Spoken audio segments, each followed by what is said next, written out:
Good morning, everyone. Welcome to English Learning Channel. This is your host, Sarah. And I am David. Hello, hello, hello to all our wonderful listeners out there. How are you feeling today, David? I am feeling fantastic. I had a nice walk this morning. The weather was beautiful. And I drank 2 cups of tea. 2 cups. That is a lot of tea. Yes, I love tea. It helps me think clearly. And today we need to think clearly because we have an important topic. That is right. Today we are talking about something many English learners struggle with. They learn new words, but they cannot use them in real conversations. Yes, the words stay in the textbook. They do not come to life. Exactly. So today we will share simple and practical ways to make new words part of your daily life. Are you ready? I am very ready. But first, let me say something to our listeners. Go ahead. Friends, if you enjoy this podcast, please take 1 second and click the like button. It really helps us. And please subscribe to English Learning Channel. When you subscribe, you will never miss our new lessons. Also, share this with your friends who are learning English. Learning together is more fun. Okay, now let us begin. David, why do people forget new words so quickly? That is a good question, Sarah. I think people forget words because they only see them one time. What do you mean? Well, imagine this. You are reading a book. You see a new word. You write it down. You close the book. Then what happens? The word stays on the paper, but it does not stay in your brain. Exactly. Your brain needs repetition. You must see the word again and again. Repetition. That is the key word today. Say it with me, everyone. Repetition. Repetition. Very good. But repetition is not enough. You also need to use the word in real situations. That is true. You cannot just read the word. You must speak it, write it, and think about it. Yes. So let us talk about practical methods. Sarah, what is your first tip? My first method is called the visual connection. This works very well for words that are objects. Objects like what? Like cup, window, chair, or lamp. Things you can see and touch. Okay, so how does it work? It is very simple. You take small sticky notes. You know those colorful papers that stick to things? Yes, I have many of those in my office. Perfect. You write the English word on the sticky note. Then you stick it on the real object in your house. Oh, I understand. So if I want to remember the word refrigerator, I put the sticky note on my refrigerator. Yes, and every time you open the refrigerator to get food, you see the word. That is brilliant. You see the word many times every day. Exactly. And here's an important tip. When you see the word, say it out loud. So I say refrigerator. This is a refrigerator. Yes, speaking helps your mouth remember the word too, not just your eyes. I love this method. You can put sticky notes everywhere, on the door, the window, the television, the lamp. Yes, your whole house becomes your classroom. And you can also write full sentences. For example, on the door, you write, I open the door. That is even better. You learn the word in context. Context means the situation where you use the word. Good explanation. Okay, Sarah, that method is great for objects, but what about other words? For other words, like feelings or actions, I recommend daily dialogue practice. Daily dialogue. What does that mean? It means you create small conversations using your new words. Who do I talk to? You can talk to yourself. I know it sounds strange, but it really works. Talk to myself. Like in the mirror?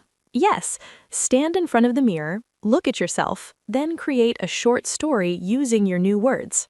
Can you give an example? Of course. Let's say you learned 2 new words, nervous and interview. Okay. Nervous and interview. You look in the mirror and say, tomorrow I have an interview. I feel a little nervous, but I will do my best. Ah, I see. You're using both words in a real situation. Yes, and you can use your imagination. Maybe you don't have a real interview tomorrow, but you can imagine one. The imagination is powerful.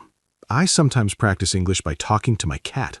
Your cat? Does your cat speak English? No, but she listens. I say, hello, Mimi. You are a beautiful cat. Today is sunny. That is wonderful. Animals are great practice partners. They never judge you. Exactly. And when you talk to yourself or your pet, you feel safe. You don't worry about making mistakes. That's the beauty of this method. No pressure, just practice. Sarah, I have another method to share. I call it the voice recording journal. A voice recording journal? Tell me more. Here's what you do. Every day, choose 3 new words. Make 1 sentence with each word.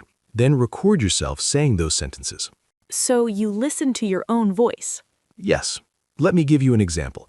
Today, I learned the word appreciate. I say into my phone, I appreciate my friends. They help me every day. Then you play it back and listen. Exactly. When you listen to yourself, you can hear your pronunciation. Maybe you say the word wrong. Then you can try again. That is very smart. It's like having your own teacher. And here's something wonderful. You can save all your recordings. After 1 month, you listen to your old recordings. You will be surprised. Why will I be surprised? Because you will hear your progress. You will say, wow, my English is so much better now. That is very motivating. Progress is important. When we see progress, we want to continue learning. Yes. And remember, a single word is not useful. You must put the word in a sentence. That is true. If you only say banana, banana, banana, you don't learn how to use it. But if you say, I bought 3 bananas at the market, now you have real communication. Perfect example. Communication is the goal. David, I have one more method. It uses the internet. The internet. Everyone loves the internet. Yes, you probably watch videos on YouTube. You probably use social media. That is true. I watch many videos. Well, the internet is a perfect place to practice your new words. How? By writing comments. When you watch a video on English Learning Channel, leave a comment. Try to use your new words. Oh, I like that. For example, if we make a video about cooking, I can write, today I learned the word recipe. I will try a new recipe this weekend. Perfect. That's a real connection. You're talking to real people. And we read all the comments. When someone uses a new word correctly, I always reply. I say, excellent work. That's true. We love seeing our students practice. And the best part is, you have time to think. You can check your notebook, you can look at your dictionary, then you write. Yes, it's low pressure. You don't need to speak immediately. But Sarah, is it important to write correctly or is it okay to make mistakes? Making mistakes is completely normal. Don't worry about being perfect. The important thing is to practice. Communication, not perfection. Exactly. That should be our motto. Okay, Sarah, we talked about so many methods today. Should we summarize them for our listeners? Yes, that's a good idea. Let me start. Go ahead. First, we talked about the visual connection. Put sticky notes on objects in your house. Second, daily dialogue practice. Talk to yourself in the mirror or talk to your pet.